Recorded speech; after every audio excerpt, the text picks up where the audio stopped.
Quando os combustíveis estão nesta disposição, o ar não consegue percorrer e falta oxigênio para a combustão, além de ser mais difícil o calor penetrar e ocorrer a combustão. Já nesta disposição dos combustíveis, o ar circula livremente. Quando ocorre a combustão, o ar quente sobe e, com isso, o oxigênio é renovado e a combustão aumenta. Quanto aos fatores climáticos, as características que mais afetam o comportamento do fogo são a temperatura e a umidade relativa do ar, os ventos e a precipitação. Durante incêndios, os ventos são muito variáveis e pouco previsíveis, e os brigadistas devem sempre estar atentos à sua direção e à sua velocidade. A direção do vento determina onde será a frente do fogo. Esse é o local de temperatura mais alta e de maior velocidade de propagação do fogo.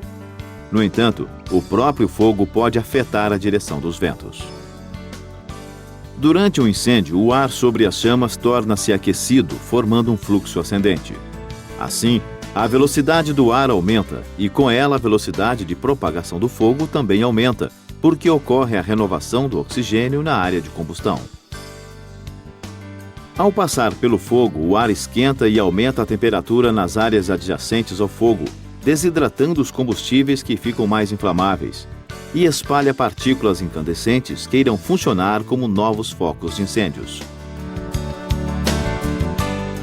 Com a mudança da direção do vento, a frente do fogo pode mudar de direção, colocando os combatentes em situação de risco, e não muito raro, cercados pelo fogo.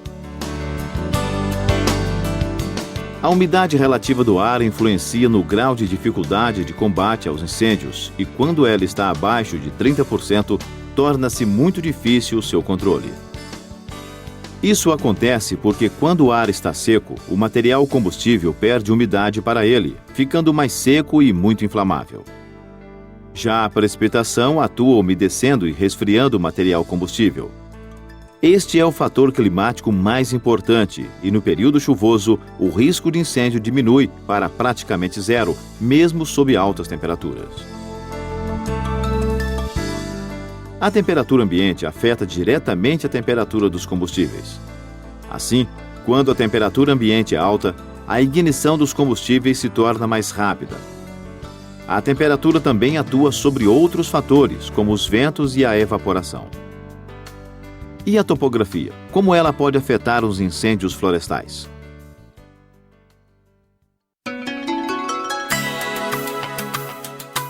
A topografia exerce influência sobre o clima, sobre a vegetação e também sobre o material combustível. Em locais de altitude elevada, a temperatura é menor e o ar é rarefeito, permanecendo menos oxigênio para a combustão. As áreas inclinadas favorecem a dispersão e a intensidade do fogo. Quando começa um fogo na parte inferior do morro, ocorre maior proximidade das chamas com material combustível, além do ar quente subir e aumentar o vento morro acima. Este efeito é mais forte em áreas de exposição norte, porque a ação do sol é mais efetiva nessa posição, mantendo os combustíveis mais secos e com temperatura elevada, favorecendo a ignição e a propagação do fogo.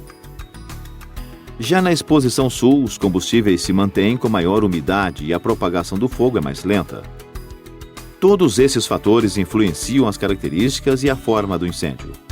Por exemplo, incêndios de forma circular ocorrem em terrenos planos, com pouco vento e com combustível disposto homogeneamente pelo terreno. Já quando a forma é elíptica, as condições são semelhantes, mas o vento sopra com direção constante, que empurra o fogo nesse sentido.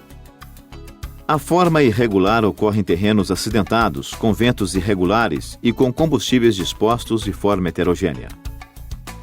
É fundamental o brigadista conhecer também as partes do incêndio. A parte que avança na direção do vento, rapidamente e com maior intensidade, é a chama de frente, ou cabeça, mas também conhecida por linha de fogo. É neste local que o fogo é mais alto. A cauda ou base está situada em direção oposta. Ela avança lentamente. Os flancos ou os lados são as laterais do fogo e são identificados como direito ou esquerdo em relação à frente do fogo. Observe que, com mudanças nas condições climáticas, como a direção dos ventos, a frente pode mudar de direção. Esta situação é de alto risco porque o fogo pode cercar os brigadistas.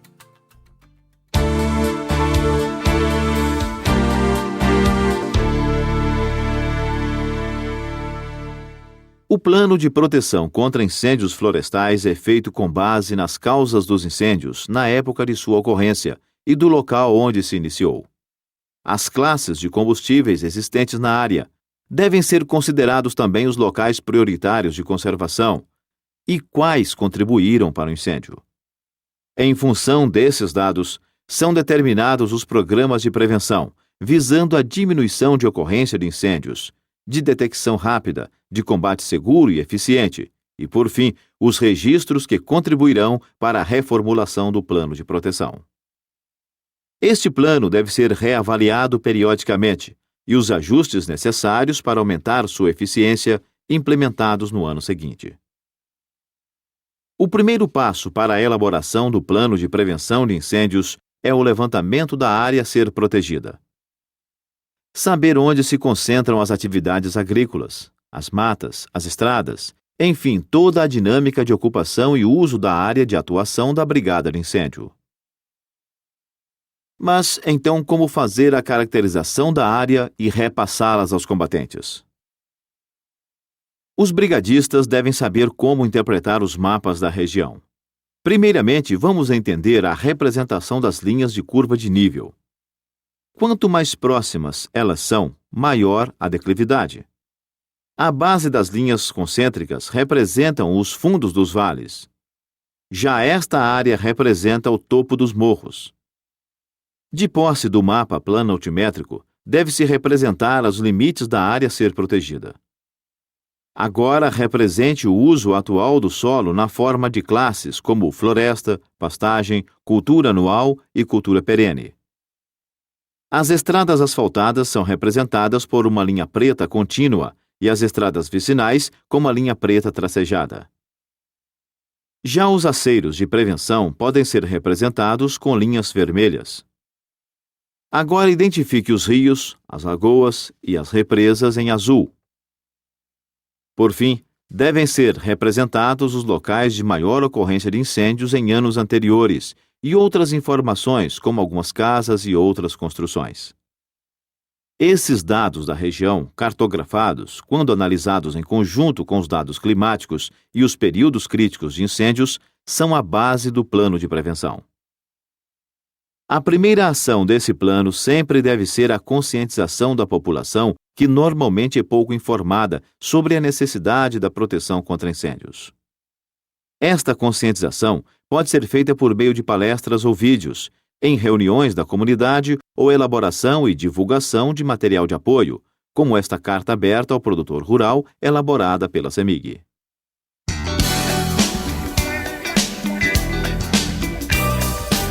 No entanto, o contato pessoal da equipe com os moradores, principalmente os que moram próximos a áreas de risco, é a medida mais eficaz. Por esse motivo, todos os anos devem ser feitas visitas a estes moradores antes do período crítico de incêndio.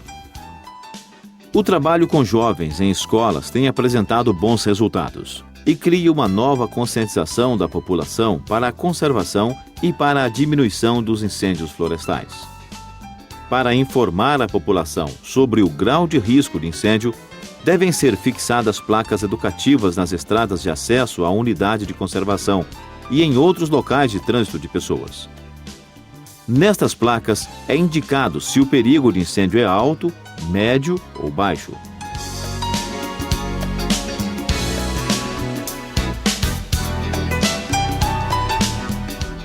A vigilância é fundamental para que o incêndio seja detectado ao menor tempo possível. Ela pode ser feita de duas formas, a fixa e a móvel. A vigilância fixa é feita a partir de torres de observação, que, ao contrário da vigilância móvel, tem alto custo inicial e baixo custo de manutenção. Elas devem ser feitas nos locais mais altos e estratégicos que tenham visão para a maior área possível. Em regiões amorradas, as torres podem se limitar a simples observatórios como este. Mas em regiões planas ou de difícil visada, como em florestas, é necessária a construção de torres de observação. Além de boa visibilidade, as torres devem oferecer segurança para o brigadista, ter para-raios e sistema de radiocomunicação. Para que a detecção seja eficiente, o observador deve ter boa acuidade visual, experiência e concentração e estar munido de equipamentos como o binóculo e rádio de comunicação. Ao identificar fumaça ou fogo na área, o brigadista deve localizar o foco e comunicar imediatamente à central, informando o local de ocorrência e suas condições. Já na vigilância móvel, o patrulhamento é feito percorrendo-se a área de proteção a pé ou por outros meios de locomoção.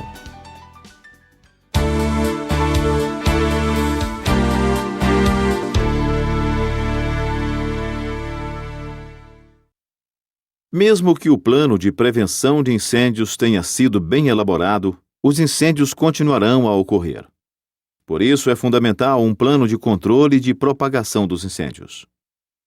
As técnicas preventivas utilizadas para reduzir a propagação do fogo e facilitar o seu controle são as seguintes: construção e manutenção de aceiros, redução ou manejo do material combustível, construção de açudes e cortinas de segurança.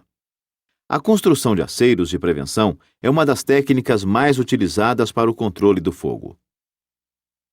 Os aceiros de prevenção também são importantes vias de acesso a todas as áreas e ainda funcionam como áreas de segurança, para onde os brigadistas podem se refugiar em caso de perigo. Sua largura é uma das características mais importantes do aceiro de prevenção, que é dependente das condições locais, mas principalmente da inclinação do terreno e da densidade ou altura da vegetação. Como vimos anteriormente, a propagação do fogo em terreno inclinado é mais rápida e, por isso, quanto mais inclinado for o terreno, mais largo deve ser o aceiro. Por outro lado, quanto mais densa a vegetação, o fogo também é mais intenso, sendo também necessários aceiros mais largos. No entanto, estas são indicações técnicas de prevenção e, na prática, outros fatores devem ser considerados, como o custo de implantação e manutenção e a susceptibilidade do solo à erosão. A construção dos aceiros deve ser feita aproveitando-se de elementos naturais, como cursos d'água, áreas rochosas, represas ou estradas. As ferramentas a serem utilizadas dependem dos recursos disponíveis. Primeiro, a vegetação mais densa, como áreas ou mato alto, é retirada com as ferramentas mais pesadas, como o machado e a foice.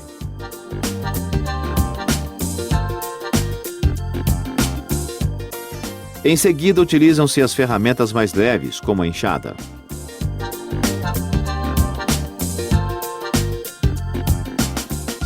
Na última fase de construção, todo o resto de combustível é retirado com rastelo. O chefe deve fazer o repasse e todo o combustível que tenha permanecido retirado da área do aceiro.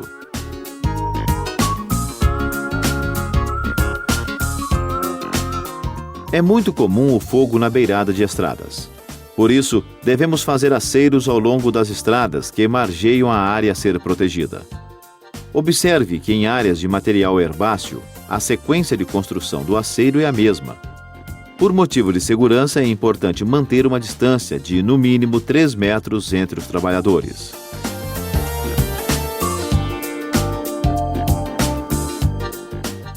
É fundamental a retirada de todo o combustível que estava na área do aceiro e de sua borda.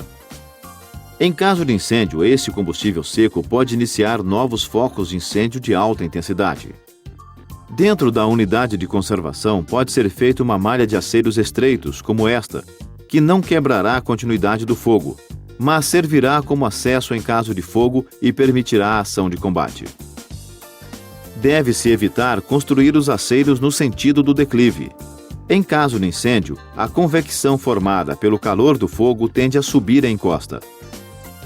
Com o aceiro morro acima, o fluxo de ar ficará canalizado, aumentando ainda mais a velocidade do vento, inflamando o fogo e transportando fagulhas que podem se transformar em novos focos de incêndio.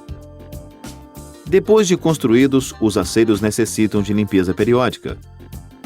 Normalmente, basta realizar a limpeza no início do período crítico para que os aceiros atravessem todo o período de perigo de incêndio em bom estado de conservação.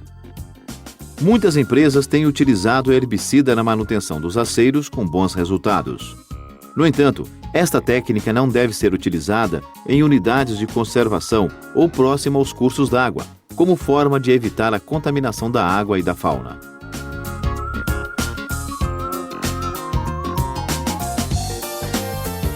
A construção de pequenas barragens e represas ao longo dos cursos d'água em locais estratégicos é uma importante técnica para quebrar a continuidade do fogo.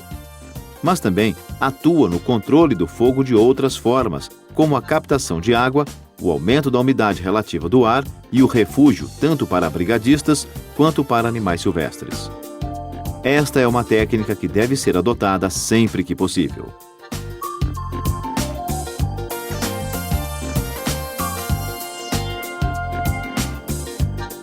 As florestas tendem a acumular, tanto no solo quanto no subbosque, muito combustível. Utiliza-se como técnica na prevenção, na propagação do fogo, a redução desse material vegetal. Pode-se escolher algumas áreas, geralmente as que apresentam maior perigo de propagação do fogo, mantendo-as com pouco material combustível. Existem diversos métodos para diminuir a quantidade de combustível. Os mais utilizados são a queima controlada, que deve ser feito somente por especialistas. Outro método é o pastoreio, onde são colocados animais para consumir a vegetação herbácea. Os caprinos são muito eficientes e não danificam as árvores.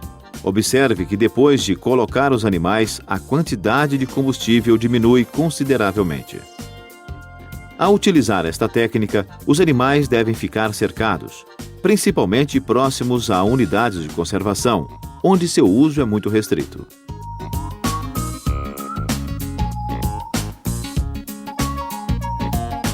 A última técnica utilizada para quebrar a continuidade dos combustíveis é a cortina de segurança.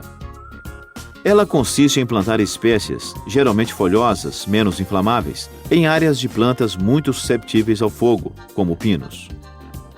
Esta é uma técnica difícil de ser implantada, mas é a que causa pouco ou nenhum impacto sobre o ambiente.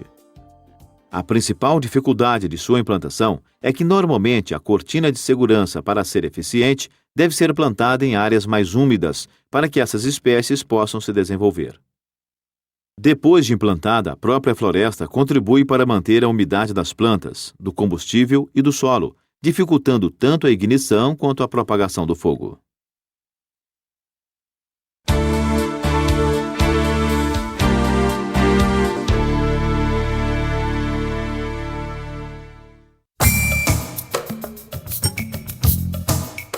Para o combate ao fogo, devem ser definidos os planos de combate que seguem as seguintes etapas: detecção, mobilização de pessoal, estudo da situação e reconhecimento prévio, e definição e aplicação do método de combate. A detecção é uma das fases mais importantes do combate, porque, sendo rápida, ela possibilita o controle do fogo no início, queimando uma área menor e com menos intensidade. Depois que a central receber o aviso de incêndio, é necessária uma série de ações para a saída do pessoal. Nesta fase, que é chamada de mobilização, o primeiro passo é avisar aos brigadistas. Depois, deve-se arrumar os equipamentos e as ferramentas para serem encaminhadas ao local de incêndio. Primeiro são distribuídos os equipamentos de proteção individual para os brigadistas se vestirem, enquanto outros carregam as ferramentas. Para realizar este trabalho, um homem permanece no veículo enquanto outros efetuam o transporte. As ferramentas devem ser deslocadas de forma firme e segura, com as duas mãos, e ao passar de um para outro, a ferramenta deve ser solta somente quando a outra pessoa estiver segurando-a firmemente.